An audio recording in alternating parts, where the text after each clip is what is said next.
ఆగాను. మీ నాయకులు అడిగాను, ఒక ముక్క చెప్పాలి. విద్యార్థులు ఎంతో భవిష్యత్తు ఉన్నది, వీళ్ళందరూ కూడా రోడ్డు మీదకి వచ్చి జస్టిస్ గురించి పోరాటం చేస్తున్నారు. ఆ పోరాటంలో భాగంగా నేను కూడా ఒక ముక్క చెప్పాలనిపించింది. అంటే మీకు సంబంధం లేకపోయినా నా గురించి కూడా మాట చెప్పాలి. నేను టెలికాం ఎంప్లాయీని బిఎస్ఎన్ఎల్లో 25 years జిల్లా సెక్రటరీగా చేశాను అనానమస్గా ఈ జిల్లాలో. మొన్ననే విజయవాడ మేమందరూ రిటైర్ అయిపోయాము.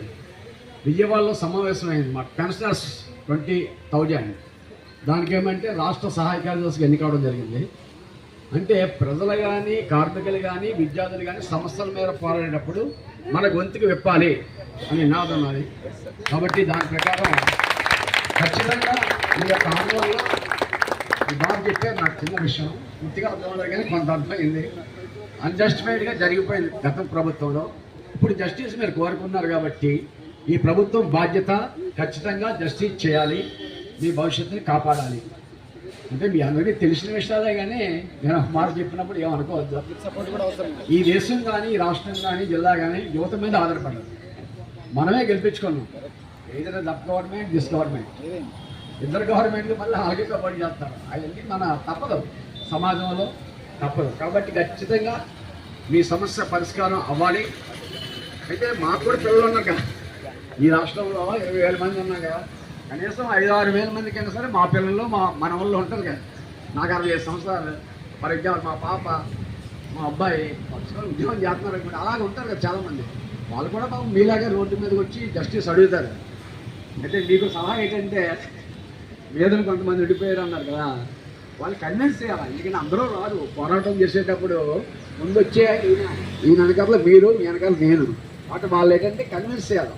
బాబు ఇదంతా మా గురించి రా బాబు, రేపు పొద్దున్న ఏదైనా అవసరం అంటే నీకు వస్తుంది, నాకు వస్తుంది, ఈ పోరాటంలో మీరు కూడా పాల్గొనాలి అని చెప్పాలి.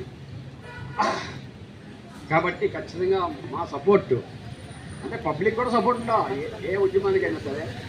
అయితే ఈ ప్రభుత్వాలు ఏంటంటే చేస్తారు బాబు, మనం అడిగితే కానీ అమ్మాయి నాన్న ఉంటాడు. సేమ్ థింగ్ మనం కూడా చెప్పవలసిన అవసరం ఉంది. ఒక ఇందులో చిన్న సబ్జెక్ట్ ఉందో చెప్తాను, 2 విషయాలు. లెనిన్ ఏమంటారంటే, ఏ నినాదం వెనుక ఎవరి ప్రయోజనాలు దాగి ఉన్నాయో తెలుసుకోలేనంతకాలం ప్రజలు మోసపోతూనే ఉంటారు. అది మీరు తెలుసుకోవాల్సిన అవసరం. అది మనం అవగాహన చేసుకోవాలి. తెలుసుకోకపోతే మనం ఎప్పుడూ కూడా పోరాటం కాకుండా ఏంటి వాళ్ళ వెనకాల నినాదం, అది అర్థం చేసుకున్నప్పుడు ఖచ్చితంగా మీ సమస్యకి పరిష్కారం అవడానికి అవకాశం ఉంటుంది. అలాగే ఇంకో విషయం కూడా ఉంది, ఎక్కువ చూపిస్తాను.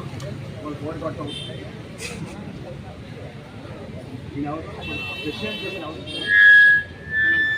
కలాం గారు ఏం చెప్పారంటే, ఈ ప్రపంచం చెడ్డవారి వల్ల చెడిపోలేదు, చెడుని ప్రశ్నించకుండా చేతుల్ని కట్టుకొని మంచి వారి వల్ల చెడిపోతుంది.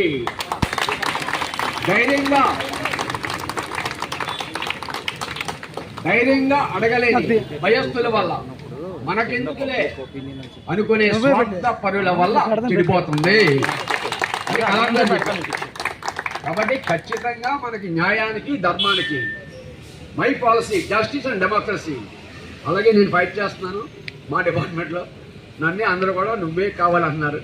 కాబట్టి మీ నాయకులు కూడా తప్పకుండా ఏంటంటే, ప్రతి ఉద్యమానికి చిన్న తోడు అవసరం ఉంటుంది.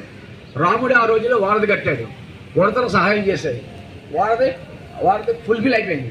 కాబట్టి అలాగా మేము పబ్లిక్గా మీకేదో మాట మేము ఉన్నాం, మీరు ముందుకెళ్ళండి అని చెప్పేటప్పుడు ఇది ఉపయోగపడుతుంది, కోరుకోవడం జరుగుతుంది. తప్పకుండా విడవకూడదు, ఫైట్ అన్నది విడవకూడదు. ఎందుకంటే మనం జస్టిస్ లేకపోతే మారిపోవచ్చు. మనకి జస్టిస్ ఉంది కాబట్టి ఖచ్చితంగా ఈ పోరాటం పరిస్థితి మన నాయకులు కూడా చేస్తారు. నారా చంద్రబాబు నాయుడు కానీ, లోకేష్ గారు కానీ చేయాలనే ఉంది వాళ్ళకి. కానీ మనం సరైన పోరాటం తీసుకెళ్ళడం, సరైన పోరాటం చేయాలి. ఎవరైనా సరే వాళ్ళకి యూనిట్స్ ఉన్నాయి, ఆ డిపార్ట్మెంట్ కూడా మనకి ఉన్నాయి. కాబట్టి ఏమీ కూడా పోరాటం చేయకుండా జరగదు అన్నది మాత్రం మీరు తెలుసుకోవాలి. అది కొంతమంది మిత్రులు ఉన్నారు కాబట్టి వాళ్ళకి నా తరపున రిక్వెస్ట్ చేస్తున్నాను, అందరూ కూడా రావాలి, ఈ యొక్క పోరాటంలో భాగస్వాములు అవ్వాలి. అప్పుడే మన ఉద్యమం బలపడుతుంది. ఖచ్చితంగా పోరాటం జరుగుతుంది. చివరిగా ఒక మాట చెప్పి ముగిస్తా. ఇదేదో భగవద్గీతలో చెప్పాడు. ఒకసారి కమ్యూనిస్టు, ఒకసారి ప్రైమ్ మినిస్టర్, ప్రెసిడెంట్, ఇప్పుడేమో భగవద్గీత వచ్చాను. భగవద్గీత ఏమంటే, ప్రశ్నిస్తే శత్రువు అవుతావేమో, ప్రశ్నించకుండా ఉంటే బానిస అవుతావు, గుర్తుపెట్టుకో. బానిసగా బతకడం కంటే శత్రువుగా ఉండడమే మంచిది. కాబట్టి ఖచ్చితంగా ఈ న్యాయపరమైనటువంటి సమస్యలు పరిష్కారం అవ్వాలి. ఆ దిశగా పబ్లిక్గా ఇంకా చాలామంది నేను చెప్తాను. ఏ పోరాటం చేసినా సరే మేము వస్తాం, మీకు అండగా, తోడుగా, నీడగా మేము ఉండి మీ పోరాటాన్ని సక్సెస్ చేసి మీ సమస్యని ఖచ్చితంగా పరిష్కారం అయ్యే వరకు కూడా మీకు తోడుగా ఉంటామని తెలియజేసుకుంటూ ముగిస్తాను. Thank you. నా పేరు జిఎస్ఎన్ రాజు, బిఎస్ఎన్ఎల్.